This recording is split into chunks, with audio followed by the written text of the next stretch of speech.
여기 요즘 일본 학생들 사이에서는 한국어를 모르면 친구들과 어울리기 힘들다고 이야기하면서 억지로 한국어를 배우고 있는 일본 여대생이 있습니다. 이 일본 여대생은 일본에서 한국어를 모르면 친구들과 어울리지 못하는 비상식적인 현상이 이해가 가지 않는다고 하는데요. 과연 일본 여대생에게 무슨 일이 있었을까요? 안녕하세요. 저는 일본 도쿄에서 대학교를 다니고 있는 마츠오입니다. 요즘 일본은 젊은 세대를 중심으로 한국에 미쳐가고 있는 것 같아요. 제가 중학교, 고등학교 다닐 때도 한국을 좋아하는 친구들이 종종 있었지만 요즘에는 한국을 좋아하는 아이들이 많아진 것은 물론 왜 저러나 싶을 정도로 한국에 미쳐있는 아이들도 많아진 것 같아요. 심지어 한국을 좋아하는 아이들끼리 모여 다니기까지 하더라고요. 한국에 대해 관심이 없으면 대화 속에 끼어들기도 힘들어지고 있는 게 정말 황당하기까지 합니다. 저는 초등학교 때부터 절친이었던 하루키라는 친구가 있는데 초등학교 때부터 지금 대학교까지 계속 같은 학교를 다녔고 하루키와 저는 집도 같은 방향에 있었기에 매일 같이 붙어 다니면서 둘도 없는 친구로 지내왔습니다. 그런데 최근에 하루키가 저 말고 다른 친구들과 어울리기 시작하더라고요. 저는 정말 서운했어요. 하루키는 정말 제 가족 같은 존재였고 제 삶에서 많은 부분을 차지했기 때문이에요.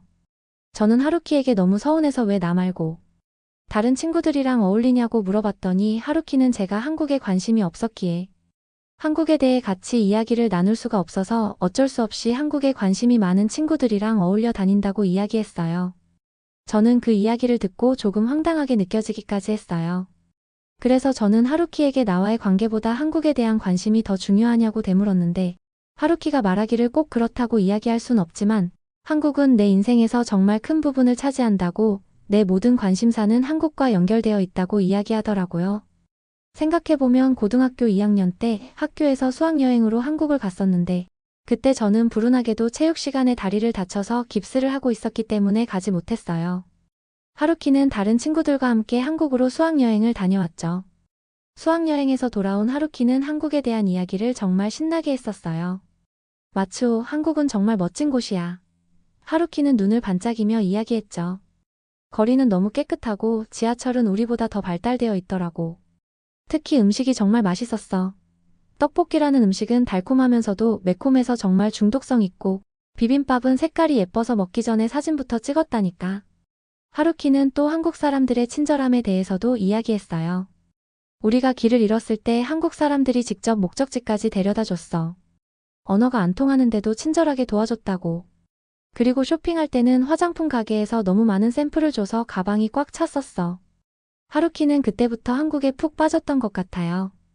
특히 한국의 깔끔한 카페 문화와 밤늦게까지 즐길 수 있는 야식 문화에 매료됐다고 했죠. 밤에도 거리가 밝고 활기차서 놀랐어. 밤늦게까지 치맥이라는 치킨과 맥주를 먹는 문화가 있더라고. 우리는 그런 거 없잖아. 수학여행 이후로 하루키는 한국 드라마도 보기 시작했고 K-POP도 듣기 시작했어요. 저는 그런 하루키가 조금 이해가 안 됐었죠.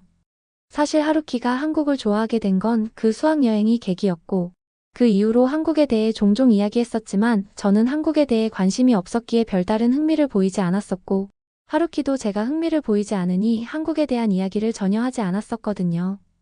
하루키의 이야기를 듣고 느낀 것은 아마 저와 함께 한국에 대해 이야기하고 싶었지만 제가 관심을 보이지 않아서 한국에 관심을 보이는 다른 친구들과 어울리게 된 것 같았어요.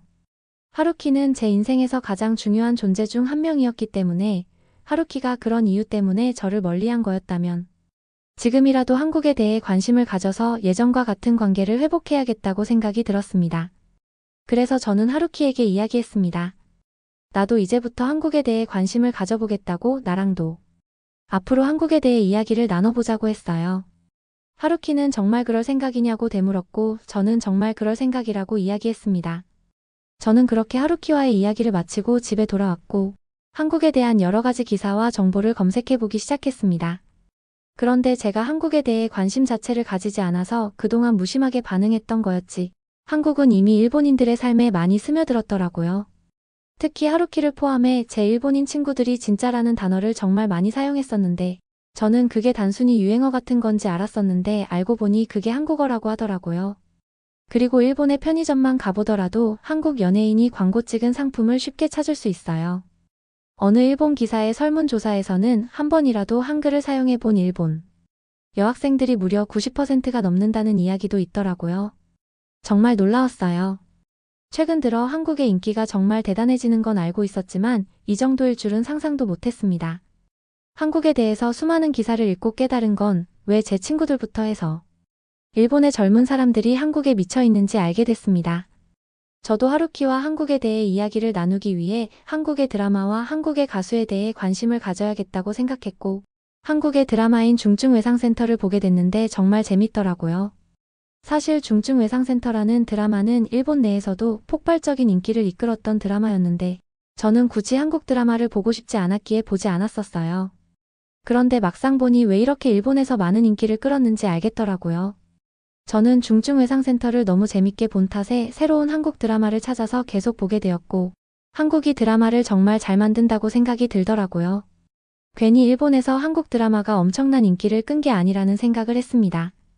그리고 일본에서 엄청난 인기를 끌고 있는 BTS에 대해 알아가기 위해 유튜브에서 BTS 뮤직비디오를 여러 개 봤는데 왜 많은 사람들이 BTS를 좋아하는지 알겠더라고요. 춤도 너무 잘 추고 멤버들이 너무 귀엽고 잘생겼다고 느껴졌어요. 사실 저는 제 마음 한켠에 남들이 전부 한국을 좋아하니까 나는 남들과 다르게 한국을 좋아하지 않을 거야 라는 생각이 있었던 것 같아요. 한국에 대해 알면 알수록 왜 그런 바보 같은 생각을 했는지 후회가 정말 많이 되더라고요. 그렇게 저는 한국의 많은 것들에 대해 알아가기 시작했습니다. 제가 한국에 대해 알아본 건 하루키 때문이었는데 지금은 하루키 때문이 아니라 한국이라는 나라가 궁금해지기 시작했습니다. 그래서 저는 일본에서 한국을 간접적으로 느껴볼 수 있다는 시노쿠보에 가보기로 했어요. 혼자 시노쿠보에 가기에는 뭔가 쑥스러워서 하루키에게 같이 가자고 이야기했는데 하루키는 중요한 약속이 있다고 해서 어쩔 수 없이 저 혼자 시노쿠보에 가기로 했습니다. 그렇게 저는 시노쿠보에 도착했는데 사람이 정말 많더라고요. 물론 그 전에 시노쿠보가 일본 젊은 사람들의 문화 중 하나로 자리 잡았다는 기사를 본 적이 있긴 했지만 실제로 겪어보진 않았었거든요. 제가 생각했던 것 이상으로 사람이 정말 많아서 길을 걷기도 힘들 정도였어요. 특히 줄 서 있는 음식점이 정말 많더라고요. 저도 어떤 맛이길래 저렇게 많은 사람들이 줄 서 있나 궁금했는데 줄이 너무 길어서 도저히 먹을 엄두가 안 났어요. 그래도 그 중에서 줄이 빨리 빠지는 한국 핫도그 집에서 핫도그를 먹어봐야겠다고 생각해서 저는 핫도그를 먹기 위해 줄을 서고 마침내 제 차례가 되어 한국 핫도그를 먹게 됐습니다. 그렇게 핫도그를 먹어봤는데 정말 맛있더라고요. 왜 수많은 일본인들이 줄 서서 먹는지 알 것 같았어요. 핫도그를 다 먹고 저는 한국의 화장품이 유명하다고 하기에 한국의 화장품 가게를 갔습니다. 그런데 그 화장품 가게에 한국인 남자 직원이 있더라고요. 제가 드라마에서 봤던 한국 남자랑 정말 비슷해서 엄청 놀랐어요. 키도 크고 얼굴도 하얗고 정말 잘생겼더라고요. 마음 같아서는 말이라도 걸어보고 싶었지만 저는 용기가 없는 사람이었기에 화장품만 구경하고 화장품 가게에서 나오게 됐습니다. 그렇게 저는 시노쿠보 구경을 다 마쳤고 시노쿠보에서의 기억이 너무 좋았기에 또 놀러 오겠다는 생각을 가지고 집에 돌아왔습니다. 그렇게 평소와 같은 일상을 보내고 있었는데 하루키가 자기 친구들이랑 시노쿠보에 놀러 갈 건데 같이 놀러 가겠냐고 물어보더라고요. 저는 시노쿠보에서의 기억도 너무 좋았고 하루키에게 제가 한국에 대해 많이 알게 됐다는 것을 암묵적으로 알려주고 싶었기에 같이 시노쿠보에 놀러 가겠다고 이야기했습니다. 그렇게 저와 하루키 그리고 하루키 친구들이랑 시노쿠보에 오게 되었고 저는 하루키의 친구들이랑은 이야기를 해본 적이 없었기에 어색한 인사를 나누고 길을 걸어갔습니다. 그런데 하루키 친구들이 지나가는 일본 남자를 보고 한국 남자 같다고 이야기하더라고요. 근데 저는 아무리 봐도 그 일본 남자는 한국인처럼 생기지 않았었는데 왜 그런 이야기를 했냐고 하루키 친구들한테 물어봤는데 한국을 좋아하는 친구들 사이에서는 남자 얼굴이 잘생겼으면 한국 남자 같다고 이야기하고 여자 얼굴이 예쁘면 한국 여자 같다고 이야기한다고 하더라고요. 저는 그런 말이 있는지 몰랐기에 듣고 많이 놀랍긴 했습니다. 한국인을 닮았다는 게 한국을 좋아하는 친구들 사이에서는 칭찬이라고 하더라고요. 그렇게 이야기하다가 저희는 한국의 식당에 들어가서 식사를 하기로 했어요. 저희가 방문한 한국 식당은 한국의 삼겹살을 파는 곳이었는데 저희는 삼겹살과 냉면이라는 음식을 시켜서 먹게 되었습니다. 하루키 친구들이 삼겹살은 상추에 이것저것 넣어서 먹는다고 하기에 그렇게 먹어봤는데 정말 맛있더라고요. 저희는 사람 많은 시간을 피해서 정말 어중간한 시간에 와서 줄을 서지 않고 입장을 했는데 왜 매일같이 많은 사람이 삼겹살집에 줄을 서 있는지 알겠더라고요. 거기서 저는 하루키와 하루키 친구들과 한국에 대해 이야기를 나누었는데 하루키와 하루키 친구들은 전부 한국 남자랑 연애하고 싶다고 이야기했어요. 그래서 저는 아무리 그래도 연애하는 건 일본 사람이 편하지 않겠냐고 이야기했는데 하루키와 하루키 친구들은 한국 남자들은 일본 남자랑 다르다고 이야기하면서 일본 남자는 가부장적인 사람이 많고 여자를 존중해주지 않고 배려해주지 않는 사람이 많은 편인데 한국 남자는 여자를 대하는 태도 자체가 다르고 레이디 퍼스트가 몸에 배어 있다고 이야기하더라고요. 그래서 저는 그 한국 남자의 이미지는 드라마에서 본 것 아니냐고 물어봤는데 하루키 친구 중 한 명이 말하기를 얼마 전에도 한국 남자와 연애를 했었는데 한국 남자들은 실제로도 여자를 정말 존중해주고 배려해준다고 이야기하더라고요. 그러면서 하루키 친구는 일본 남자와도 만나봤고 한국 남자와도 만나봤는데 한국 남자를 만나본 사람은 한국 남자만 찾게 될 거라고 이야기했어요. 다른 친구도 그 이야기에 동의한다면서 한국 남자와 연애를 해봤었기에 또 한국 남자와 연애하고 싶은 거라고 이야기하더라고요. 저는 그 이야기를 듣고 한국 남자는 얼마나 다정하고 매너가 좋길래 저렇게까지 이야기하나 궁금하더라고요. 그러면서 하루키 친구는 오늘 시노쿠보를 걷다가 괜찮은 한국 남자가 있으면 인스타그램을 물어볼 계획이라고 이야기하더라고요. 저렇게 행동할 수 있는 용기가 대단하다고 생각이 들면서 한국 남자를 정말 좋아하는구나라고 생각했어요. 그리고 저와 하루키 그리고 하루키 친구들과 이야기를 하는데 계속해서 제가 이해할 수 없는 말들을 하는 거예요. 맛있다, 귀여워 같은 말들을 정말 많이 하더라고요. 그게 무슨 말인지 물어보니 하루키와 하루키 친구들은 한국어라고 이야기했어요. 저는 그 이야기를 듣고 그전부터 많은 친구들이 진짜라는 단어를 쓸 때부터 알아봤지만 한국을 좋아하는 친구들 사이에서는 한국어까지 유행이구나라는 생각이 들면서 신기했어요. 그러면서 하루키와 다른 친구들과 어울리기 위해서 유행하고 있는 한국어에 대해 공부해야겠다는 생각을 했습니다. 그렇게 저희는 식사를 끝마쳤고 시노쿠보 거리를 구경하다가 이전에 가본 적이 있었던 시노쿠보의 화장품 가게를 방문했어요. 그런데 저번에 봤던 잘생긴 한국 남자 직원이 또 있더라고요. 저는 마음속으로만 정말 잘생겼고 멋있다라고 생각만 하고 있었는데 하루키 친구가 그 한국 남자 직원이 잘생겼다고 인스타그램을 물어보겠다고 하는 거예요. 저 한국 남자는 제가 저번에 봤을 때부터 괜찮다고 생각했는데 뭔가 뺏기는 기분이 들어서 기분이 많이 안 좋았어요. 그렇게 하루키 친구가 그 남자 직원한테 인스타그램을 물어봤고 그 남자 직원이 인스타그램을 알려주더라고요. 저는 그 장면을 보고 뭔가 기분이 더 안 좋아졌는데 그런 찜찜한 기분으로 저희는 시노쿠보 구경을 끝마쳤습니다. 그렇게 저는 집에 돌아왔고 그 한국인 남자 직원이 생각나서 하루키 친구의 인스타그램을 들어가서 팔로우를 한 명 한 명씩 찾기 시작했습니다. 그러다가 결국 그 화장품 가게의 한국 남자 직원을 찾아냈고 저는 번역기를 이용해서 그 한국인 남자 직원한테 메시지를 보냈습니다.